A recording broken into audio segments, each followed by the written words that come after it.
I hope you saw the last episode of my conversation with Mr. D. Shivakumar, Chief Strategy Officer of Aditya Birla Group. We left the conversation last time talking about digital. We start the conversation this time talking about the new sort of media mix for FMCG companies. We talk about other things as well, especially digital and social. Carry on watching and you learn a lot. So Shiv, good to talk to you. Continuing from last week when we closed with talking about how FMCGs will navigate or take advantage of mobile marketing. Now I want to understand from you, how will the FMCG media mix change? We are seeing change already. How do you think it will change in the next few years? I'll broaden it to how will the overall, marketing of FMCGs and where will they spend their money? Sure. If you look at the past in FMCG, it essentially ran on what I call A for advertising, okay, B for brand building, okay, C for working capital management. Okay. Most FMCGs worked on negative working capital, right? Okay, and D, which was the most important of all, was distribution. Many people have argued that distribution is the backbone of the Indian marketing system, okay, rightly so. Now let's look at it today, okay. If you look at it today, there's intense competition almost in every outlet for retail space. Right. Okay. So I believe a lot of people will spend a lot of money on retail margins. And I already see that happening. Okay. So one brand offers 10%, somebody else will offer 15. So when you offer 15, you're cutting your top line, you're also cutting your margin. Right. Okay. And deliberately so, saying I can't compete with that guy for this reason, I will do this. Okay. People are already doing that. In an intensely competitive world, I believe you'll see a lot more promotions. I already see that on the shelves. Right. If you look at almost every single brand, is either 20% more, 10% more, 5 rupees off, 20 rupees off, whatever it is. Okay? Or something free. Or something free. So you have intense promotional wars going on right now. Then you have the classic brand building mode, which is I build advertising. Okay? Then I will do digital. So I believe more and more brands, thanks to the intense competition, will spend more and more money below the line. Right. I think it's already happening right now. Okay. Some parts of it you will see, some parts of it you will not see as reflected in the balance sheet. Okay. But it's already out there. I think the focus on customer and retailer will go up dramatically. Because the retailer also has changed. He's no longer the old, grocer sitting Gala and whatever. He's not that anymore. Right. Okay. He's a very young guy who has his own aspiration, who recognizes the value of his retail space. Right. So he says this 1 square foot or 1 square meter of my window is worth so much. Okay. So I think people will do a lot of things like that. Next, I think people will revenue manage much better.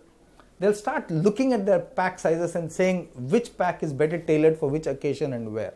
I think that's what they will. This is something which airlines do very well, which hotels do very well, which, the Ubers and Olas do very well. They call it surge pricing or whatever it is. Okay. So I think revenue management will become a lot more critical right now. Okay. And I think some companies will take to some degree of loss leadership. Okay. They will price some products to be a loss leader so that they make the money on something else. The pristine ones will say, no, I don't want to be a loss leader anywhere, etc. So I think you'll find all types of mixes going in. The classical people will still stay with advertising. But within advertising, what they'll do is they will spend a lot more money in digital. Because all the growth in ad revenue expenditure is coming through digital now. Okay. So I've always said that if you are a brand which has less than 10-12 crores of advertising budget, you should only do digital. Right. Don't bother about television. Because Can you repeat that for my viewers? Yeah. I know it's important, I think. Yeah, I would say my thumb rule, yeah. In print we can say bold and we can do lots of things.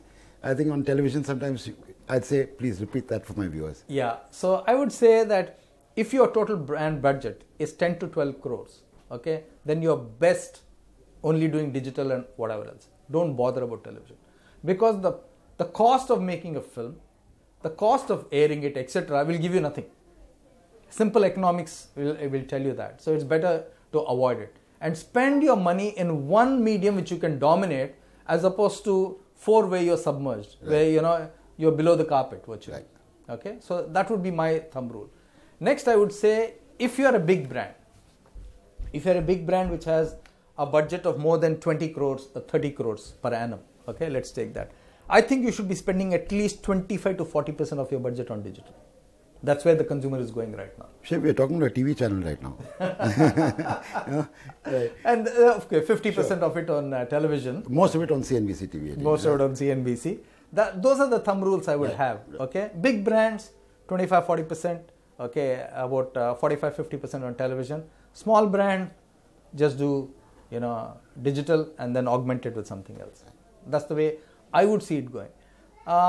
Question: why isn't it happening faster?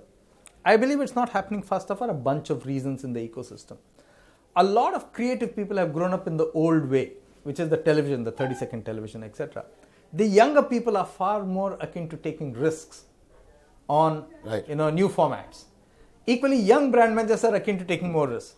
The CEO who's grown up in the physical medium is not that used to somebody like you. Okay. Somebody like you. Huh? And then the next thing is measurement. I believe digital will get a fillip with all the work that Rohit and CVL Srinivas are doing on measurement, and Prashun from Millward Brown, ex-Millward Brown, now Nielsen, which is what is the value of a like? What is the value of a share? What we know today is that a share is much better than something else. Yeah, sure. Okay, so that has more value because people are passionate about it, and that's why they're sharing it with somebody else. They want to be the first to share it, or they want to say, look, I want you to know this. One of the two. Right. Okay. So measurement is something that digital has not progressed to that frontier as yet, but it will happen. As you mentioned, we are part of the MMA, all of us, and I believe in the next 12 to 18 months, you'll have a lot of digital measurement tools for digital, and you will see a lot more brands getting onto it. Okay. If you're a niche brand, your only route is digital. Especially high-end brands. Like you see the number of high-end brands which are being built in digital. Next, the other thing which digital does, going back to early question of mobile also, it somehow cuts the, the distance between the brand and the consumer. For example, you won't believe this today, most people would be shy of walking into a Louis Vuitton shop or a Bali, etc. But sitting in their home, they're happy to scan everything to do with premium brands. And they can be sitting in their veshti or their salwar kameez and swipe their card. That's absolutely. It. Absolutely. And I get a sense, so I'm not scared of going and asking for the price of a LV bag or a Bali shoe or whatever it is. I look at it, I know what the price is. So suddenly I feel closer to luxury brands. Whether I buy it or not is different. Sure. In the past, I didn't feel close enough to those brands. Those brands were way out of my reach and way out of my league. So digital does a lot. Those were cultural, societal reasons. It was nothing to do with money. Absolutely. Yeah. So I think digital, and especially once measurement comes in, I think it will be a full package after that. Tell me, what is the impact of all these elements on a marketer, on a brand manager? So the biggest impact of digital is, I believe, on authenticity. Right. Trust is a very fragile word. A very fragile word in a very fractured world. Okay, it's a very fragile word. So as people are getting more lonely, and they're reaching out to places where they believe, whether it's an institution or a brand or a person or a friend whom they can reach out to. Okay, so in the digital world, trust is built every day. Okay, you make one mistake, people won't forgive you. Right. Okay, in the past, the brand's word or the CEO's word or the brand manager's word was gospel. Right. Today it's not so. Right. Today, you will believe a friend of yours more than his or her experience more than the company or the brand. Right. That's the fundamental shift which has happened.